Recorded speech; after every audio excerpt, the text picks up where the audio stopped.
नमस्ते guys, welcome छ मेरो युट्युब च्यानलमा। आई होप सबैजना सन्चै हुनुहुन्छ होला। आज म सर्बियाको जेलेभेनेस सहरमा छु। आज सर्बिया आएको म एक हप्ता भयो। एक हप्तामा आज फर्स्ट टाइम म बाहिर घुम्न निक्लेको। साथमा मेरो मामा पनि हुनुहुन्छ। म सर्बिया आउन मामाको ठुलो हात छ। सबै कुरा मामाले गर्दाखेरि म सर्बिया आउन पाएँ। मामालाई धेरै धेरै धन्यवाद भन्न चाहेँ। मामा, हजुरलाई धेरै धेरै धन्यवाद। आज म मामालाई एउटा कुरा सोध्न गएँ। मामा, हजुर सर्बिया आएको कति समय भयो र अनि यो जति समयमा काम गर्नुभयो, बस्नुभयो, यहाँको कस्तो अनुभव छ तपाईँलाई? यो मेरो युट्युब फ्यामिलीलाई हल्का जानकारी दिनु पऱ्यो मामा, जान्न चाहनुभयो। ओके, यो पनि तपाईँले राम्रो कुरा सुन्नुभएको मलाई, होइन? हजुर। अहिले म सर्बिया आएको लगभग 2 वर्ष हुन आँटिसक्यो। हजुर। र मैले अहिले सर्बियामा लिएको अनुभव अनुसार चाहिँ होइन धेरै कुराहरू छ। जस नेगेटिभ भन्दा पनि मैले पोजिटिभ कुराहरू, धेरै राम्रो कुराहरू लिएँ, होइन? किनभने यहाँनिर टाइमिङको एकदम इम्पोर्टेन्ट छ, होइन? 1 मिनटको पनि यहाँनिर त्यत्तिकै वेस्ट गर्दैन कि। हरेक टाइमलाई चाहिँ मिनट सेकेन्डको टाइमलाई चाहिँ यहाँनिर एकदम गरे हुन्छ, होइन? आफूले युज गरे हुन्छ, होइन? कसरी गर्ने भन्ने कुराहरू, होइन? तर यहाँनिर उनीहरूले अरूलाई दिने रेस्पेक्ट, होइन? अनि यहाँनिर रेस्पेक्ट एकदम राम्रो गर्छ, किनभने सानो ठुलो कसैलाई केही पनि भन्दैन, होइन? रेस्पेक्ट एकदम राम्रो हुन्छ। त्यो मलाई एकदम राम्रो लाग्छ यहाँनिर युरोप कन्ट्रीमा चाहिँ। आफूभन्दा सानो होस् कि ठुलो होस्, त्यो मान्छेलाई दिने एउटा रेस्पेक्ट चाहिँ सबैलाई एउटै लेभलले रेस्पेक्ट गर्छ। र त्यो कुरालाई चाहिँ एकदम राम्रो लाग्छ मलाई, भनौँ, होइन? अनि अर्को कुरा भनेको चाहिँ यहाँनिर हरेक ठाउँमा चाहिँ एकदम त्यो कुनै पनि ठाउँमा, होइन, जस्तो जुन मान्छेलाई एउटा कुनै किनभने यहाँनिर जस्तो मानौ कि एउटा स्टुडेन्टलाई पनि त्यो कुनै पनि त्यो एउटा प्रेसर नहुने कि यहाँको स्टुडेन्टहरूलाई यहाँको त्यो जुन हाम्रो नेपालमा ड्रेसहरू हुन्छ, होइन? यहाँनिर त्यस्तो ड्रेसहरू यताउति चाहिन्छ भन्दैन कि।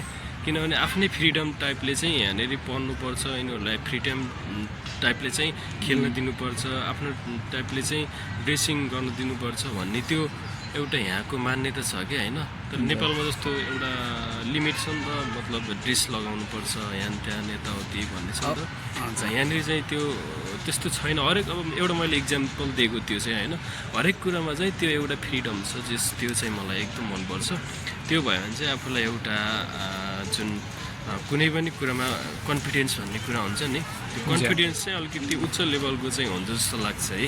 किनभने कसैले रोक्ने, होइन, त्यो टाइपको भयो भने चाहिँ हामीमा कन्फिडेन्स अलिक कम हुन्छ, होइन? अलिकति आफूमा कन्फिडेन्स हुनको लागि पनि कम्फर्टेबल हुनु पऱ्यो, होइन? हामी चाहिँ अलिकति फ्रिडम हुनु पऱ्यो। तर सबैलाई त त्यो नहोला, तर मेरो विचारमा चाहिँ त्यस्तो लाग्छ है। ल, एकदम धेरै राम्रो कुरा गर्नुभयो मामाले। अनि मामा, यहाँको अब टाइमको भ्याल्युको बारेमा पनि बताइदिनु न।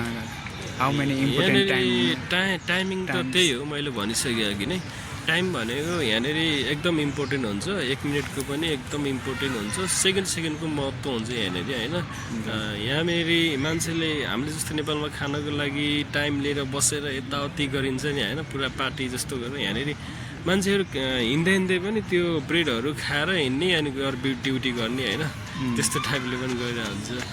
तर हामीले चाहिँ त्यो सकिन्न। हाम्रो अब खाना बनाएर, होइन, बनाउन टाइम दिएर खाना बनाउन यति टाइम लाग्छ। खानाको लागि टाइम यताउति नदिने, होइन? अनि आफ्नो शरीरको लागि, आफ्नो ड्युटीको लागि, मतलब यहाँनिर जिम यताउति, होइन, एक्सर्साइजहरू बढी महत्त्व दिन्छ कि, होइन? अनि फेरि ड्युटी, त्यो कुराहरू चाहिँ एकदम उनीहरूको इम्पोर्टेन्ट कुरा हो। जस्तै हो, अलिकति आफ्नो लागि पनि टाइम दिनुपर्छ, होइन? त्यही हो, मलाई लाग्छ यहाँको सबै मान्छेहरू एकदम सबै कुराहरूलाई चाहिँ अलिकति म्यानेज गरेर चल्ने, होइन? त्यो चाहिँ एकदम राम्रो लाग्छ मलाई।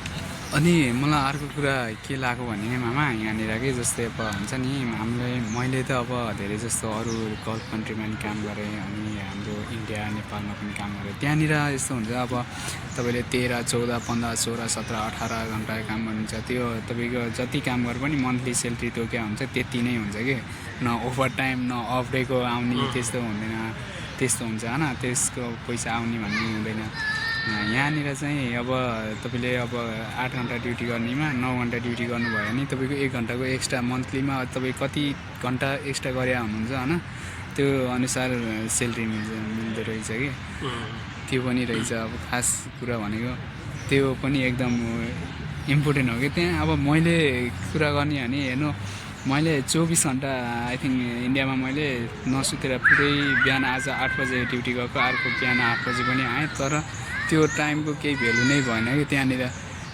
त्यो हुनको त्यस कारणले गर्दा म त्यहाँ त्यो जबबाट एक्जिट भएको कि त्यहाँनिरको जबबाट त्यहाँनिरको त्यो शोषण है त्यहाँनिरको ठुलाठालाको शोषण अनि मालिकको शोषण वाक्का दिक्का भएर मैले खोजेको यस्तै फाइनली यहाँ सर्बियामा भेटाएँ क्या ल हेर्दै जाऊँ पछि कस्तो हुन्छ जस्तो हुन्छ म तपाईँहरूलाई इन्फर्मेसनहरू बताइरहनेछु तपाईँलाई यहाँको बारेमा बताइरहनेछु ओके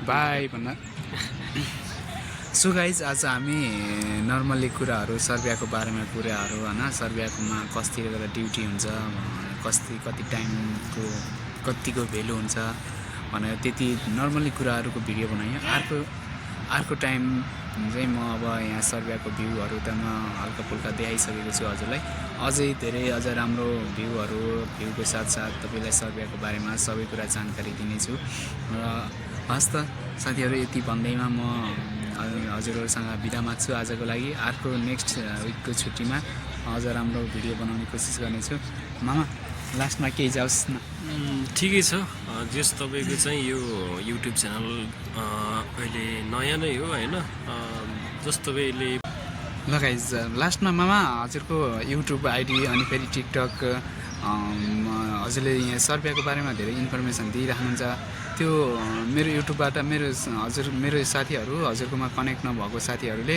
हेर्न चाहनुभयो भने तपाईँको युट्युब आइडी र टिकटक आइडीको नाम भनिदिनु पऱ्यो ल मलाई ल मैले सर्बियाको बारेमा धेरै भिडियोहरू बनाइसकेको छु र अहिले लास्ट टाइममा भने चाहिँ अलिकति मैले भिडियोहरू बनाउनु पाएको छैन मेरो युट्युब च्यानल चाहिँ टिप्नेस भ्लग छ होइन तपाईँहरूले फलो गर्न सक्नुहुन्छ सब्सक्राइब गरेर भिडियोहरू चाहिँ डन्नै छ मेरो इन्फर्मेसनको सर्बियाको बारेमा इन्फर्मेसन भिडियोहरू डन्नै छ त्यहाँ गएर पनि तपाईँहरूले हेर्न सक्नुहुन्छ र अर्को मेरो टिकटक आइडी चाहिँ प्रिन्स 109 छ तपाईँले त्यहाँनिर गएर पनि मलाई फलो गर्न सक्नुहुन्छ र त्यहाँ पनि मेरो धेरै भिडियोहरू छ र तपाईँले हेर्न सक्नुहुन्छ टिकटकमा भन्दा मेरो युट्युबमा नै छ धेरै भिडियोहरू होइन त्यहाँनिर गएर सबै भिडियोहरू हेर्न सक्नुहुन्छ अब मेरो पनि भिडियोहरू ब्याक टु ब्याक आउँदैछ हेर्न सक्नुहुन्छ र भान्साको पनि अब भिडियोहरू ब्याक टु ब्याक आउनेछ हामी मामा भन्जा नै सँगै आउनेछौँ भिडियोहरू बनाउनेछौँ र तपाईँ सबैजनाले एकदम सपोर्ट दिनु होला होइन माया गरिदिनु भयो भने हामीलाई पनि एउटा